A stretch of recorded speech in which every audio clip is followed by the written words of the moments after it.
सुखो बुद्धानुपादो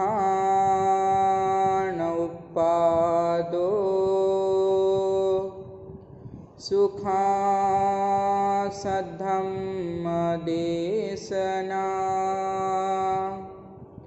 सुखासङ्घस्य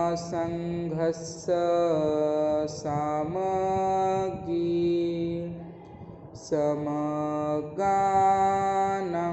तपो सुखो.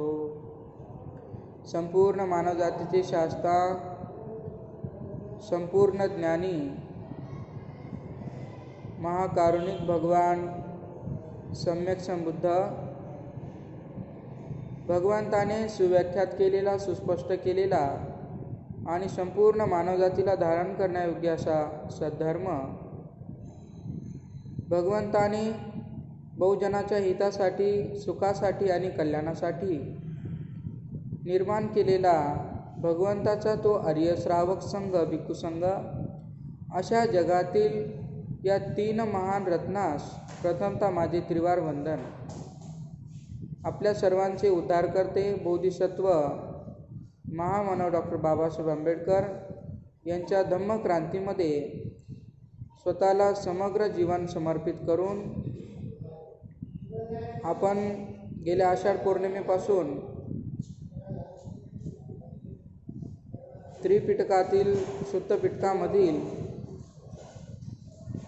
उद्धक निकायातील धम्मपद असा हा पवित्र ग्रंथाचं आपण वाचन, चिंतन, मनन करीत आहोत. आपण श्रवण करीत आहात. अनेक गाथा आणि कथा आपण आजपर्यंत समजून घेतल्या. धम्मपदाच्या या ग्रंथाची सुरुवातच मुळात इतकी छान आहे, म्हणजे मनापासूनच सुरुवात केलेली की मनुष्याच्या मनाचाच केंद्रबिंदू म्हणजे धम्म आहे. म्हणून भगवंताने मनाला धम्माच्या केंद्रस्थानी ठेवलं आणि व्यक्तीचं मनच सर्व गोष्टीला कारणीभूत असतं. म्हणून भगवंताने मनालाच सर्वश्रेष्ठ म्हटलेलं आहे. मग आपण या गाथा आणि कथा समजून घेत असताना आपण इतक्या दिवसामध्ये अनेक गाथा आणि कथा आपण ऐकल्या. त्यामधून आपल्याला बोध नक्की झाला असेल की मनुष्य कशा पद्धतीनं कर्म करतो, मग ते कर्म त्याला कशा कशा पद्धतीने भोगावे लागतात, कशा पद्धतीने त्याची दुर्गती, अपायगती होत असते हे आपल्याला समजून आलं असेल. म्हणून धम्मपदा ग्रंथ जगाच्या पाठीवर जर सगळ्यात आपल्याला संपूर्ण आयुष्यभर जर कुठला ग्रंथ जर वाचायचा जर ठरला तर धम्मपदाच्या पेक्षा दुसरं पुस्तक आपल्याला मिळणं कठीण आहे, असं भदंत आनंद कौशल्याने म्हणतात की जगामध्ये जर आपल्याला एकच पुस्तक वाचायचं आयुष्यभर तर तुम्हाला धम्मपदापेक्षा चांगलं पुस्तक मिळणं कठीण आहे. कारण याच्यामध्ये मनुष्याला जीवन जगण्याचा सार आहे.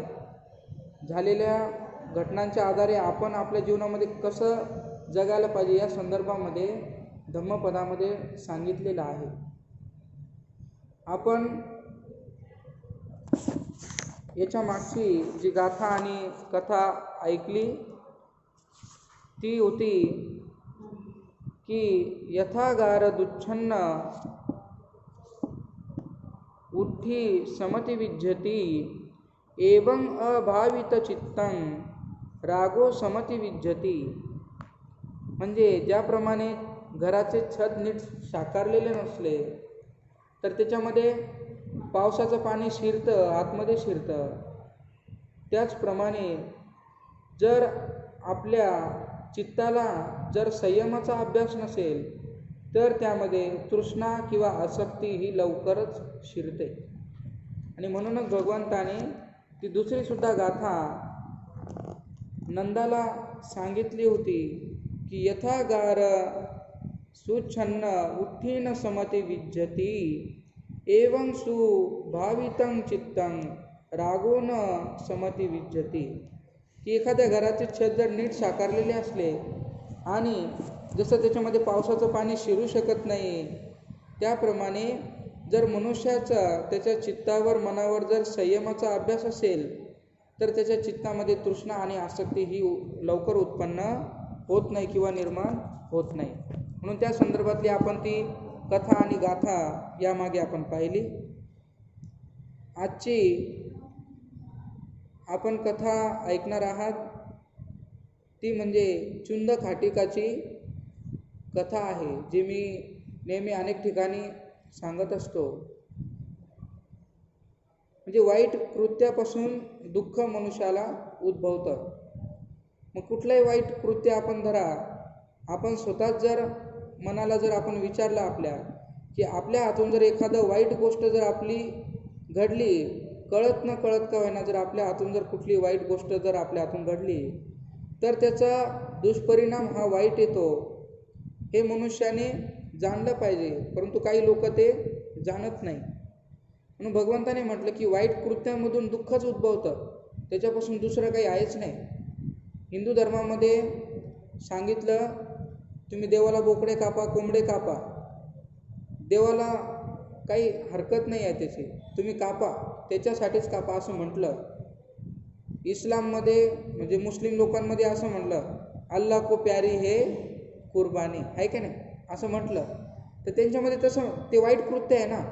आता आपण जरी बौद्ध धर्मामध्ये मांस खाण्याच्या संदर्भामध्ये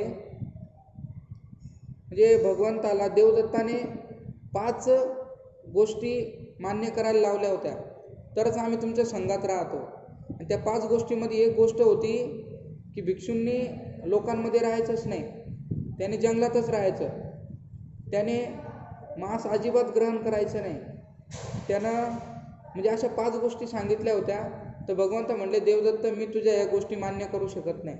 म्हणून भगवंताने म्हटलं की ज्यांना ते अन्न ग्रहण करायचं ते करू शकतात, परंतु आपल्या हातून हिंसा घडता कामा नये.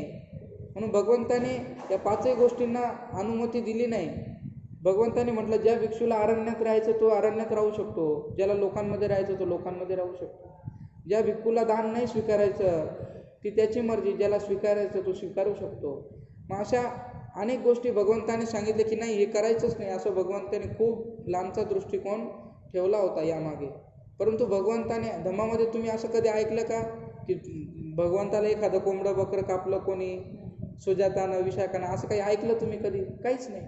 भगवंताने असं कधी म्हटलंच नाही. भगवंत महाकारुणिक होते ना, ज्याच्यामध्ये करुणा असते तो अशा गोष्टी सांगू शकत नाही. निर्दयी लोकांचं काम आहे ते. आपल्याला पाहूनच कसं वाटते, तर ते करणं म्हणजे किती, आणि ते पाप कृत्य आहे, त्याच्यामधून दुःखच उद्भवतं. म्हणून भगवंताच्या धम्मामध्ये जे पण कोणी वाईट कृत्य करतं तर त्या वाईट कृत्याचा परिणाम हा दुःखदायकच असतो. आणि म्हणून आजची जी कथा आहे तर या कथेमध्ये सुद्धा चुंद खाटीकाच्या संदर्भामध्ये भगवंताने ती म्हणजे ते सांगितलं, भिक्खूंना सांगितलेली ते त्यावेळेचं एक भाष्य आहे भगवंताचं, एक प्रवचन आहे. तर गाथा अशी आहे, इदं सोचती पेच्च सोचती पापकारी उभयत्थ सोचती सो सोचती सो विहयती दिस्वा कम्म किलिठ्ठ मत्तनो. म्हणजे भगवंताने म्हटलं, पाप करणारा दोन्ही लोकात शोक करतो. तो जर इथं असला, जिवंत असला, तिथंही तो दुःखी राहतो, आणि तो मेल्यावर सुद्धा त्याचं जे 4 महाभूते ते सुद्धा दुःखातच राहतात. किंवा तो जिथे कुठे उत्पन्न होतो तिथे सुद्धा तो काय होतो, दुःखातच राहतो.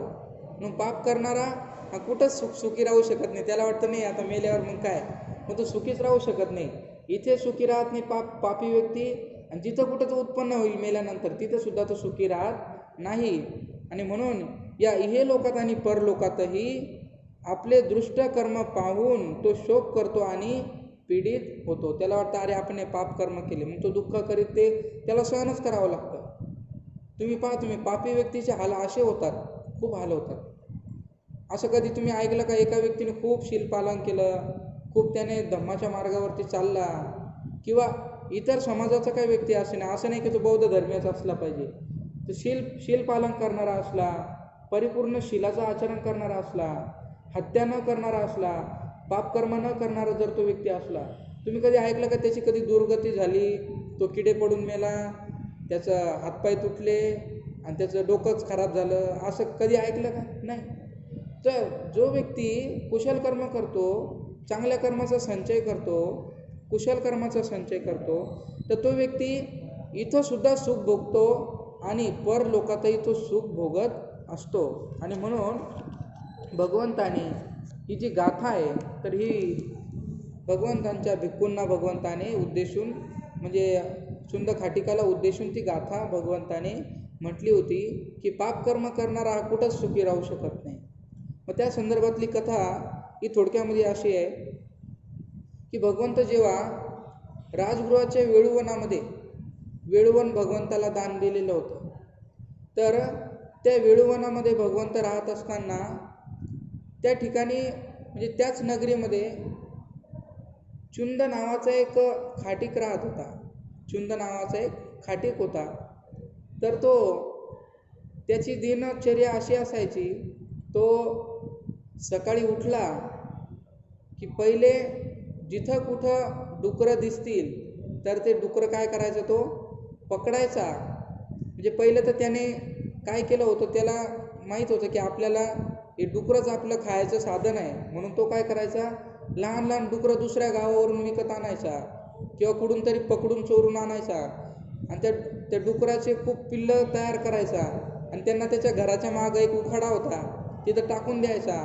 त्यांना काय काय खाऊ घालायचा, घाण हे ते, आणि त्यांना सट फुगवायचा, त्यांना चांगलं मोठं हे करायचा, तो तंदुरुस्त करायचा. आणि ते डुक्कर मोठं झालं की तो काय करायचा, त्या ठिकाणी त्या डुकराचा वध करून टाकायचा, त्याला म्हणजे मारून टाकायचा. मारून टाकल्याच्या अगोदर तो पहिले त्याला तसं जिवंतच पकडायचा. ते फासामध्ये त्याला अडकवलं की काय करायचं, असं 2 काड्या अशा करायच्या आणि 1 काडी अशी मध्ये टाकायचा आणि त्या डुकराचे दोन्ही पाय त्या काडीला तो डुक्कर उलटं टांगून द्यायचा. उलटं टांगल्यानंतर तो एकदम कडक पाणी करायचा, एकदम कडक पाणी, उकळतं पाणी तो काय करायचं, त्या नळीद्वारे त्या डुकराच्या तोंडामध्ये टाकून द्यायचा. ते डुकराच्या तोंडामध्ये टाकलं की ते डुक्कर असं तर पहिले मरूनच जायचं त्या गरम पाण्याने. डुकराच्या पोटामध्ये ते पाणी टाकलं, आता एवढं गरम पाणी टाकल्यावरती ते राहील का जिवंत? नाही. त्याच्या पोटातले सगळे आताडे काताडे सगळे असं पूर्ण घाणीवाटे बाहेर निघून जायचे. आणि त्या ठिकाणी नंतर तो चुंद नावाचा खाटीक काय करायचा, त्या ठिकाणी पुन्हा गरम पाणी तो त्या डुकराच्या अंगाच्या वर टाकायचा. मग असं करून तो काय करायचा, डुकराला पूर्ण झोडपायचा, असं चारी बाजूने झोडपलं त्या डुकरावर उड्या मारून त्या डुकराची पूर्ण घाण बाहेर काढली की नंतर तो काय करायचा, चिमट्यानं तो त्या डुकराच्या अंगावरले केस जे ते पूर्ण चमडी काढून टाकायचा आणि धारदार तलवारीनं त्या डुकराचं मुंडकं बाजूला करायचा. आणि त्यानंतर त्याचं जे मांस आहे, तर ते मांस म्हणजे रक्त एका बाजूला काढायचा आणि त्या रक्तामध्ये ते मांस डुकराचं शिजवायचा आणि शिजवल्यानंतर त्या ठिकाणी त्याचा परिवार ते खायचे आणि उरलेलं जे मांस होतं डुकराचं, तर ते काय करायचे, विकायचे. असं त्याचं रोजचं काम होतं. तर हे करत असताना त्याने कधीच भगवंताचं अभिवादन केलं नाही, भगवंताच्या दर्शनाला कधी गेला नाही, भगवंताच्या चरणावर कधी फूल ठेवलं नाही, भगवंताची कधी धम्मदेशना ऐकली नाही, कधीच तो विहारामध्ये गेला नाही, कोणा भिक्खूला अभिवादन केलं नाही, भगवंताला कधी भोजनदान दिलं नाही. त्यानं कोणतंच चांगलं काम जीवनामध्ये केलं नव्हतं, कोणतंच नाही. फक्त उठायचा, असे डुकरं पकडले त्याला अशा पद्धतीनं मारायचा आणि त्यांचं जे काही मांस आहे तर ते तो कापून खायचा आणि अर्ध विकायचा. तर असेच कामं तो जीवनभर वयाच्या 55व्या वर्षापर्यंत त्याने केले. त्याचं वय 55 वर्ष झालं तोपर्यंत त्याने तसे कामं केले. आणि शेवटी असं झालं की एकदा तो आजारी पडला आणि आजारी पडल्यानंतर तो खूपच डुकरासारखा त्याची अवस्था झाली. म्हणजे आजारी पडल्यानंतर जसं डुक्कर गागतं का जोरजोरानं ड्रुक करतं तसं तो करायला लागला. त्याच्या घरच्याला वाटलं, अरे असं काय करतो, याला काय झालं, याला भूतानं झपटलं का, किंवा याला काही करणी केली का कोणी. पण त्यांना काय माहिती हा त्याचा कर्मविपाक आहे म्हणून, कारण सामान्य व्यक्तीला समजत नाही. तो म्हणतो की नाही, अरे वा काय चांगला होता, पण ते कर्मविपाक आहे हे लोकांना समजत नाही की त्याने जसे कर्म केले, मग त्या जागी तुम्ही असो की मी असो, जर वाईट आपण कर्म केले असेल तर ते फळ तर भोगावंच लागणार आहे. आहे का नाही? जसं गाईचं किंवा म्हशीचं दूध आपण काढलं आणि ते दूध लगेच फुटतं का? नाही, काहीतरी कालावधी लागतो. ते दूध तुम्ही दुसऱ्या दिवशी पाहिलं ते फुटलेलं दिसेल. तसंच व्यक्तीचे कर्म आहे, ते लगेच फळ भेटत नाही. आपण म्हणलं अरे एखाद्याने हा खून केला आणि लगेच काहून याला फळ भेटाना, हा लगेच काहून मराना, काहून याचे फुटके व्हायना, तर तसं नसतं ते. तर त्याचे जेव्हा कर्म पूर्णपणे भरतात, जेव्हा हंडा पुन्हा पूर्णपणे भरला तरच तो खाली वाहून जातो ना. तो हंडा भरलाच नाही तर वाहून कसा जाईल? तर ती कर्माची एक गोष्ट असते. म्हणून काय झालं, तो चुंद खाटीक एकदा आजारी पडला. आजारी पडल्यानंतर तो इतका आजारी पडला की तो डुकरासारखेच त्याच्या हरकती व्हायला लागल्या. मग त्याच्या लोकांनी ताकीद दिली की तू बाहेर जाऊ नको. तो काही कोणालाही मारायचा, चावायचा त्याच्या घरच्यांना. त्यांना वाटलं अरे येडा झाला आता याचं काही खरं नाही. ते त्याला जेवण द्यायचे, तो त्यांना डसायचा, चावायचा, डुकरासारखा जमिनीवर असा पायाखाली ठेवून हाताखाली ठेवून असं चालायचा. मग त्याच्या घरच्यांनी काय केलं, तो खूपच त्रास द्यायला लागला. त्याला एका खोलीमध्ये कोंडून दिलं. ते जेवण द्यायला जायचे तर जेवण घ्यायचं आणि हात ओढायचा, त्यांचं नखं मारायचं, चावायचं. त्यांना वाटलं आता याला जेवणच देऊ नका, हा आपल्याला मारू लागला. म्हणून काय झालं, त्या ठिकाणी जेव्हा त्याला खोलीमध्ये कोंडून ठेवलं तर 7 दिवसापर्यंत त्याला त्यांनी जेवण वगैरे काही दिवस पुरवल्यानंतर बंद केलं आणि त्या ठिकाणी त्याला कोंडून ठेवून दिलं. त्यांना वाटलं अरे आता आपल्याला मारा ना, आपण कशाला तिकडं जायचं. म्हणून काय झालं की त्यांनी ते कुलूप लावून ठेवलं आणि बाहेर पहारेकरी ठेवलं का बाहेर यायला नको, हा आला तर याला पकडा नाही तर सगळ्यांना मारल. म्हणून त्याला असं मध्ये ठेवलं.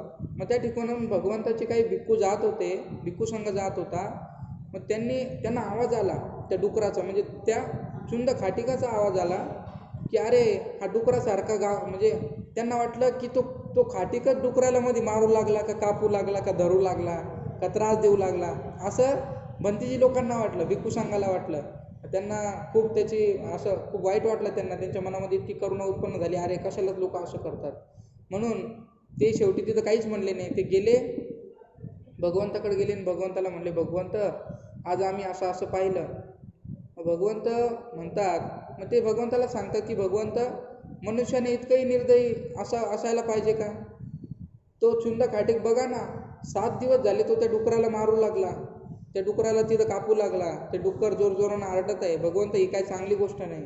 तर भगवंत म्हणतात की भिक्खूंनो, ते काही डुकराला मारत नाही आहे, तो स्वतः चुंद खाटीकच आहे. तो स्वतः चुंद खाटीकच. त्याची अशी अवस्था झाली 7 दिवसापासून. त्याचं जेव्हा कर्म त्याचे विपाक, त्याचं पूर्ण कर्माचा विपाक झाला. म्हणून त्याचं काय झालं की तो अशा पद्धतीनं डुकरासारखा करत आहे. त्याने जीवनभर असं केलं. मग ते म्हणे भगवंत त्याचं असंच का झालं पण? मग भगवंताने त्यांना हे सगळं सांगितलं की भिक्खूंनो, तुम्ही कधी पाहिलं की चुंद खाटीक कधी भगवंताच्या किंवा भिक्खू संघाच्या दर्शनाला आला? भिक्खू म्हणे नाही. भगवंताने म्हटलं कधी त्याने भगवंताच्या किंवा भिक्खू संघाला पुष्प दिलं? भिक्खू संघ म्हटला की नाही. कधी त्याने भगवंताची किंवा भिक्खू संघाची वाणी ऐकली? भिक्खू संघ म्हणाले की नाही. आणि भगवंत म्हणाले, याने कधी विहारात येऊन, याने कधी इथे येऊन कधी भिक्खू संघाला भोजनदान दिलं? तर भिक्खू संघ म्हणाला की नाही भगवंत. म्हणून भिक्खूंनो, अशा पद्धतीनं या चुंद खाटिकाची अशी अवस्था झाली आहे की याचे कर्मविपाक भरून आले आणि म्हणून याची अशी अवस्था झाली. त्याला त्याच्यापासून कोणीही सुटका देऊ शकत नाही. त्याला त्याचे कर्म इथे भोगावेच लागतील. आणि म्हणून भिक्खूंनो, हे लक्षात ठेवा की जो व्यक्ती पापकृत्य करतो, पापकृत्य करत असताना त्या व्यक्तीला त्याचे दुःखाचं जे काही फळ आहे तर ते इथेच भोगावं लागतं. ते तो चुंद खाटीक भोगत आहे. म्हणून भगवंताने ती जी गाथा आहे ती गाथा इथे अशा पद्धतीनं त्या भिक्खू संघाला सांगितली की भिक्खूंनो, अशा पद्धतीनं चुंद खाटिकाचं झालं की त्याने, मग भगवंताने ती गाथा म्हणली की भगवंताने ती गाथा म्हटली की इदं शोचती पेच्छ शोचती पापकारी उभयत्त शोचती सो शोचती सो विवयती दिस्वाय कम्मकिलीठ मत्तनो, की पापकर्म करणारा दोन्ही लोकात शोक करतो, तो इथे सुद्धा आणि जिथे कुठे तो उत्पन्न होईल तो परलोकामध्ये सुद्धा तो शोक करत असतो. म्हणजे त्याला परलोकामध्ये सुद्धा त्याला सुख लाभत नाही, तो दुःखीच होत असतो. आणि म्हणून अशा पद्धतीनं त्या चुंद खाटिकाने असे कर्म केले, एकही चांगलं कर्म कधी जीवनामध्ये केलं नाही. मग तुम्ही बघा की काही लोक जीवनामध्ये पाप करतात पण चांगले कर्मसुद्धा करतात, म्हणून त्यांना त्या कर्माच्या आधारावरती त्यांना ते फळ मिळत असतं. आता काही लोक फक्त कुशल कर्मच करत असतात, चुकून बोलून जर त्यांच्याकडून जर पाप कर्म झालं तर झालं, परंतु ते चांगलेच कर्म करण्याचा प्रयत्न करतात कधीही. परंतु जे वाईट कर्म करतात तर त्यांचं मात्र जी काही मरणाची जी गती होती ती सुगतीला प्राप्त होत नाही, जिवंतपणे सुद्धा आणि मेल्यानंतर सुद्धा त्यांना सुगती लाभत नाही. मग काही लोकांचं तुम्ही पाहता की त्यांचा कोणाचा म्हणजे शरीर आहे, शरीर एकदा नष्ट झालं तर त्या शरीराचा वास तर येणारच आहे का नाही. आणि त्या याच्यामध्ये तुम्ही एक चित्र बघितलं असेल, ते महासती पट्टांचं त्या म्हणजे त्या चित्रामध्ये असं दाखवलं की व्यक्ती मेल्यानंतर पहिले कसा होतो, म्हणजे मेल्यानंतर त्याचं शरीर ताट होतं, दुसऱ्या दिवशी कसं होतं तर तो थोडासा पिवळा पडतो, तिसऱ्या दिवशी हिरवा होऊन जातो, चौथ्या दिवशी असं शरीर पूर्ण असं म्हणजे हात लावला तर हातमध्ये जाईल असं त्याचं शरीर होऊन जातं. त्याच्यानंतर 5व्या दिवशी पूर्णपणे शरीर सुकवून जातं, नंतर त्याच्यामध्ये किडे पडतात, नंतर आळ्या पडतात, म्हणजे लयच घाण शरीराची आपली अवस्था होते. मग शरीर कोणाचं असो, ते मनुष्य असो, प्राणी असो, कोणी असो, त्याच्या शरीराची तशीच दुर्गती होते. आणि म्हणून आपण जेव्हा ते पाहतो की शरीराचं पूर्णपणे शेवटच्या दिवशी त्याला कावळे खातात त्या शरीराला, त्याच्यानंतर कुत्रे खातात, अशा पद्धतीच्या व्यक्तीचं शरीराचं होत असतं. म्हणून भगवंताने काय म्हटलं की जो व्यक्ती कुशल कर्म करतो, कुशल कर्म करणाऱ्या व्यक्तीची अवस्था लगेचच तशी होत नाही, परंतु काही लोकांचं पाहतो तुम्ही लगेचच तशी अवस्था होऊन जाते. आणि त्या लोकांनी जीवनामध्ये मग पाप केलेलं असतं, कधी ना कधी त्यांनी पाप केलेलं असतं, आज काल केलेलं असतं, परवा केलेलं असतं, 1 महिन्यापूर्वी केलेलं असतं, 10 महिन्यापूर्वी केलेलं असतं, 2 वर्षापूर्वी केलेलं असतं किंवा 10 वर्षापूर्वी केलेलं. पण त्यांनी कधी ना कधी जीवनामध्ये तेवढं मोठं पाप केलं असतं, म्हणून तेवढं मोठं फळ त्यांना हे भोगावं लागतं. आणि त्या फळापासूनही आपण वाचू शकतो केव्हा की त्याच्या बरोबरीचं कुशल कर्म झालं पाहिजे, आहे का नाही. जेवढं भयानक आपण पाप केलं, म्हणजे जर समजा एखाद्याने खून केला तर त्याला तर त्याचं फळ भोगणंच आहे, समजा कायद्यानुसार तर ते भोगणंच आहे, आणि आध्यात्मिक गोष्टीनुसार त्याला त्याचं फळ तर ते भोगणंच आहे. परंतु जर त्याने समजा एखाद्या प्राण्याला मारलं आणि एखाद्या प्राण्याला जर जीवदान दिलं तर त्याचं ते कर्म तिथं काही अंशी बरोबर व्हायला लागतं, परंतु ते सुद्धा फळ त्याला भोगावंच लागतं, चांगल्या आणि वाईट कर्माचं. आणि म्हणून बुद्धाने म्हणूनच म्हटलं की काया वाचा मनाने व्यक्तीनं चांगले कर्म केले पाहिजे, मग कायेनं असो, वाचेनं असो की मनानं असो. म्हणून धम्मपदाच्या गाथेची सुरुवातच मनापासून आहे. एवढं जर आपलं लक्षात आलं तर आपण निर्वाणाच्या समीप आहो हे आपल्या लक्षात येईल. म्हणून अशा पद्धतीनं चुंद खाटिकाचं भगवंताने भिक्खूंना सांगितलं की भिक्खूंनो त्याने कधीही चांगलं कर्म केलं नाही, कधी त्यानं भोजनदान दिलं नाही, कधी त्यानं कुठल्याच प्रकारचं दान कर्म केलं नाही, कुठल्याच प्रकारचं शील कर्म केलं नाही, कुठल्याच प्रकारचं त्याने कुशल कर्म न केल्याने, नेहमी पाप कर्म केल्याने त्याला ह्याच जीवनामध्ये, याच जन्मामध्ये त्याला अशा पद्धतीचं फळ भोगावं लागत आहे. म्हणजे तो डुकरावानीच करत होता, डुकरावानी रेंगत होता, डुकरावानी आवाज काढत होता, डुकरावानीच तो इकडं तिकडं पळत होता, म्हणून त्याला कोंडून ठेवलं, म्हणून त्याची अशी अवस्था झाली. तेव्हा भिक्खूंच्या लक्षात आलं की अरे किती पापकर्म हे व्यक्तीला किती दुर्गतीला घेऊन जाऊ शकतात. म्हणून अशा पद्धतीने भगवंताने ती गाथा भिक्खूंना उद्देशून म्हटली होती.